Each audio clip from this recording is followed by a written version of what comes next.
Odam bolasi har kuni 3 ta imtihondan o'tar ekan.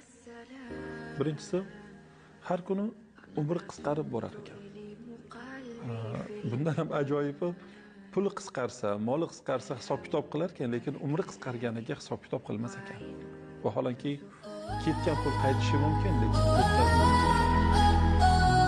ikkinchisi, inson har kuni Alloh taolo bergan rizqini yeydi, lekin bu yegan rizqi harom bo'lsa, azob bo'ladi. Agar halol bo'lsa, hisob-kitob bo'ladi. Qiyomatda bunga qanday hisob-kitob qilinishligini parvo qilmas ekan. Yeb yotaverar ekan bu dunyoda. Haloldan yeyish kerak ekan faqat.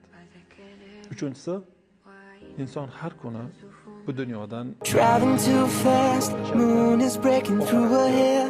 She's heading for something that she won't forget. ketgan dunyoga hasrat qilar ekan, lekin yaqinlashayotganiga parvo qilmas ekan.